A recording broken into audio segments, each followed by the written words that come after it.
Título: Las dos cuñadas. Autor: Mijaíl Zagoskin. A fines del año 1792, el regimiento de húsares en que era yo alférez pasó de guarnición a la Rusia Blanca y a mi escuadrón lo alojaron en un pueblecillo perteneciente a los hermanos, príncipes Elki, que vivían con sus mujeres y sus hijos en un soberbio castillo. La entusiasta acogida que dispensaban a los oficiales rusos y la vida fastuosa y alegre que ambos hermanos llevaban traían a la memoria la suntuosa hospitalidad de los antiguos magnates de Polonia y llegaron a hacerse tan proverbiales entre nosotros que cuando queríamos ponderar la elegancia y fastuosidad de un banquete, solíamos decir: «Parece que lo han dispuesto los príncipes Elki». De todos los oficiales de mi escuadrón fui yo el que mayores atenciones recibió de esta familia y el que en el transcurso de algunas semanas se convirtió en íntimo amigo de ella. Ambas princesas eran la amabilidad personificada y tan bellas como amables. Si hubiesen sido hermanas nada hubiera tenido de particular la íntima amistad que las unía, pero a decir verdad resultaba raro que dos jóvenes, amas de casa las dos y viviendo bajo el mismo techo, con atribuciones idénticas e idénticos derechos, se confiasen hasta los menores secretos. No podía decirse que sus gustos fuesen los mismos puesto que la esposa del hermano mayor, de nombre Josefina, era amable, pero fría y reservada, mientras que su cuñada era de condición alegre y muy amiga de bromas. Pero no obstante estas diferencias de carácter, que solo salían a la superficie en sociedad, jamás turbaba la discusión más pequeña el acuerdo perfecto en que vivían. «No puede usted figurarse», me dijo en cierta ocasión Josefina, hablándome de la amistad que la unía con su cuñada, «qué sentimiento más extraño y más incomprensible experimentamos la una para con la otra. Dicen que vivimos como si fuésemos hermanas, pero no es así. Yo he tenido 3 hermanas y las quise de un modo distinto. Cuando por primera vez vi a Casimira, así se llamaba la cuñada, me pareció que no sería un obstáculo para mi felicidad. No sé por qué se me antojaron conocidos los rasgos de su fisonomía, el metal de su voz y hasta alguna que otra de sus frases y de sus costumbres. Me pareció que nos habíamos visto y querido en otra parte y que hasta alguna vez habíamos vivido juntas. ¿Verdad que era raro? Pero aún lo es más el que Casimira, al conocerme, experimentase idéntica impresión. Vaya usted luego a dudar de las simpatías. ¿Cuántas veces no me ha sucedido idear un pasatiempo, una fiesta, con ánimo de sorprenderla y ocurrírsele a ella idéntica idea para sorprenderme a mí? No nos hemos separado jamás y creo que semejante cosa sería para nosotras una desgracia grandísima, puesto que podríamos morir estando separadas. No tiene usted idea de cuánto nos hace sufrir este pensamiento, y por eso hemos tomado precauciones, nos hemos juramentado. ¿Con qué objeto? Nos hemos prestado mutuamente el juramento de que si el destino nos separa y una de nosotras fallece lejos de la otra, la difunta está obligada, antes de abandonar el mundo en que vivió, a presentarse a la que sigue en vida. Pero, ¿acaso depende semejante cosa de la voluntad de ustedes? ¿Cómo no? Todo juramento que no se cumple en esta vida atormenta nuestras almas después de la muerte, impidiéndoles que gocen de la eterna bienaventuranza, si es que la han merecido. Hemos jurado con determinadas condiciones. ¿Con determinadas condiciones? Nuestro juramento no será válido sino en tanto en cuanto quepa en los límites de lo posible. Por más que la princesa hablase seriamente, me costó trabajo dominar la risa. «Princesa», exclamé, «veo que está usted muy al corriente de las prescripciones legales.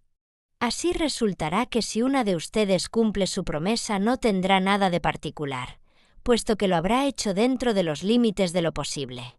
«Puede usted reírse lo que guste», replicó mi interlocutora, «pero tengo la firme convicción de que si mi cuñada no muere en mis brazos o yo en los suyos, nos veremos antes de separarnos para siempre, a menos que la muerte nos sorprenda a las dos en un mismo instante».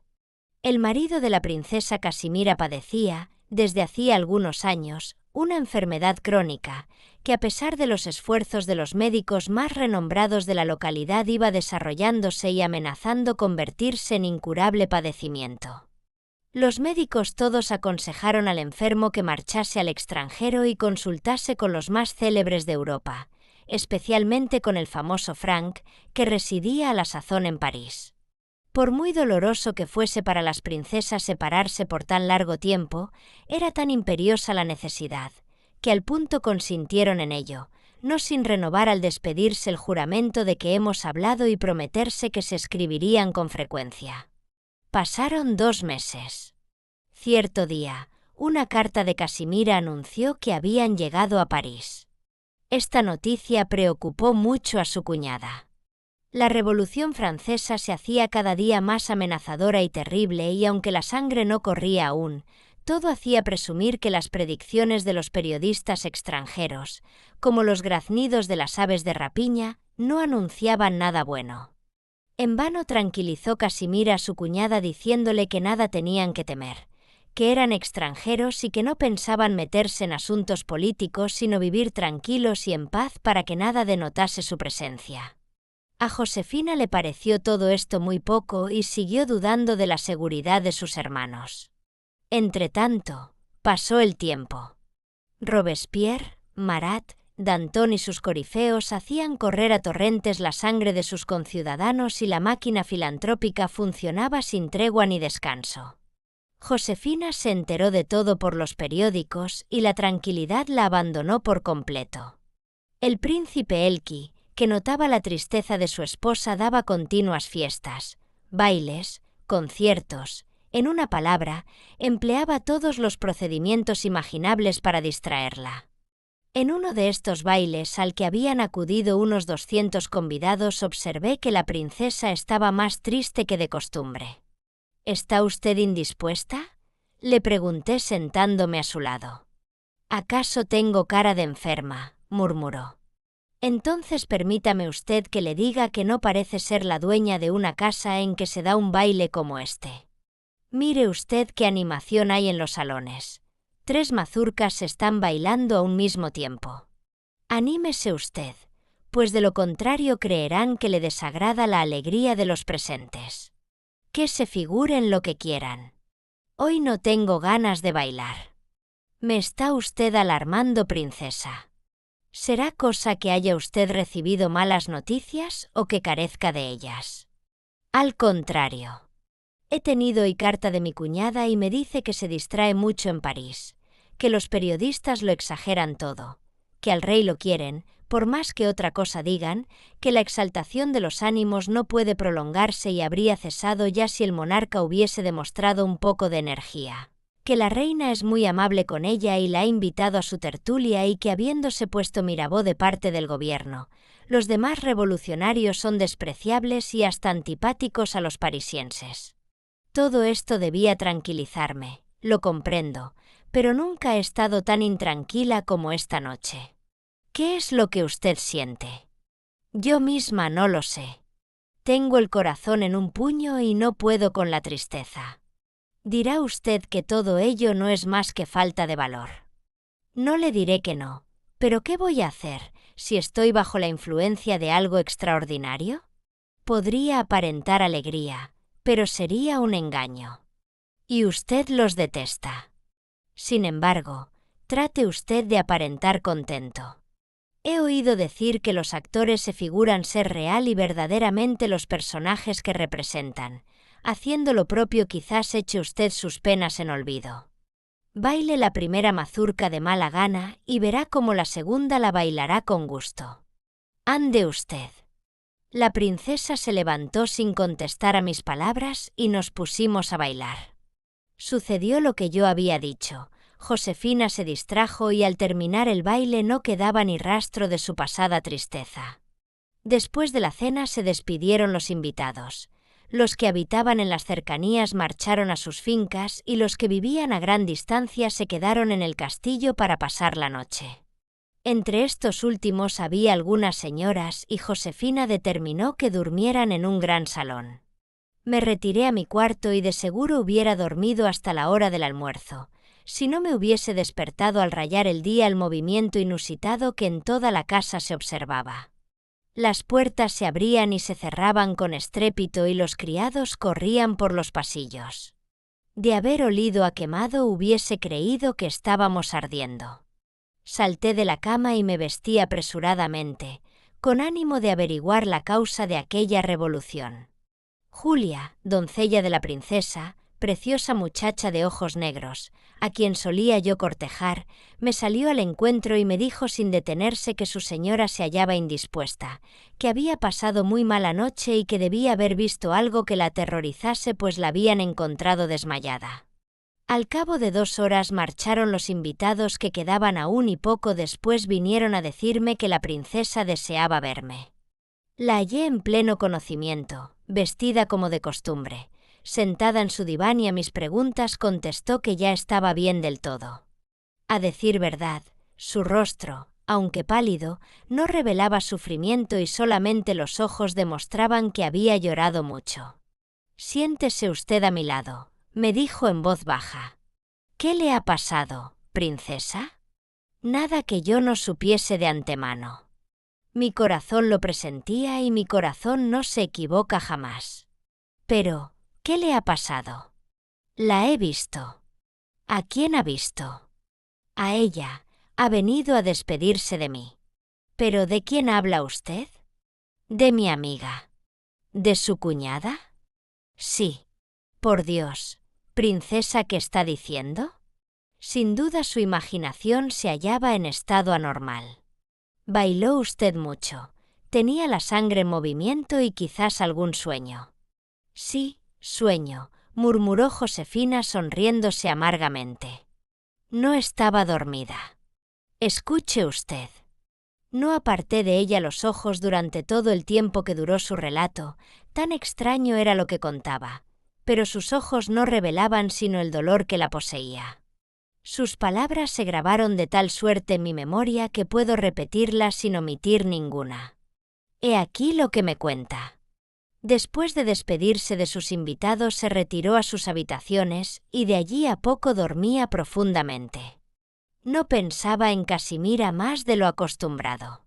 Según sus cálculos habría dormido ya 1 hora, cuando de repente oyó un murmullo muy suave y sintió sobre el rostro algo parecido al fresco agradable de la brisa. Se despertó. A su cabecera estaba una mujer vestida de blanco, con los cabellos cortados, sin más adornos que un collar rojo y un cinturón de cuero con hebilla de acero. A pesar de que en la habitación no había más luz que la de una lamparilla, la princesa vio estos detalles con solo abrir los ojos. El rostro de aquella mujer estaba oculto, o mejor dicho envuelto en un velo blanco. Se hallaba inmóvil y tenía las manos cruzadas sobre el pecho. Asustada, la princesa quiso gritar, pero no pudo y cuando cobró ánimos y se levantó para llamar a sus doncellas, la aparición se quitó el velo que ocultaba sus facciones y exclamó en voz baja: «No te asustes, soy yo». «Dios mío, eres tú, Casimira», gritó Josefina. «¿Es posible que no sueñe? ¿Cuándo has llegado?»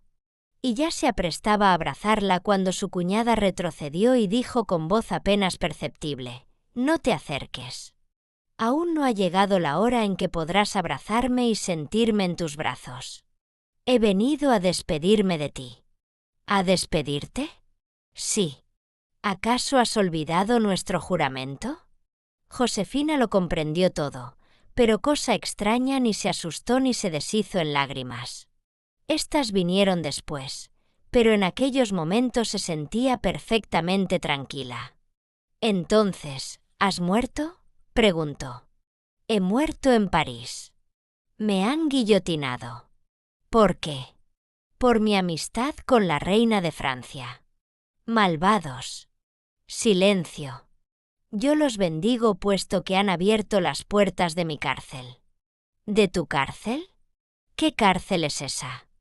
La aparición se sonrió y guardó silencio. «Dime», repuso Josefina, ¿es tan terrible el morirse como dice la gente?» «Sí. Es tan terrible como lo sería para un ciego de nacimiento la contemplación repentina del sol y de los cielos. El último momento será terrible, pero el primero». Las inmóviles facciones de la aparición se animaron, pero no dio respuesta.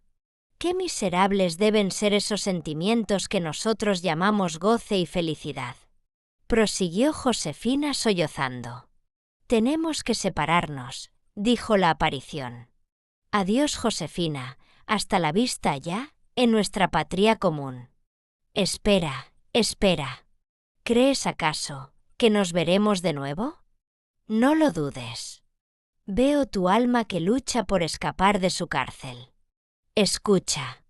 La sombra de Casimira se inclinó y murmuró unas palabras al oído de su amiga.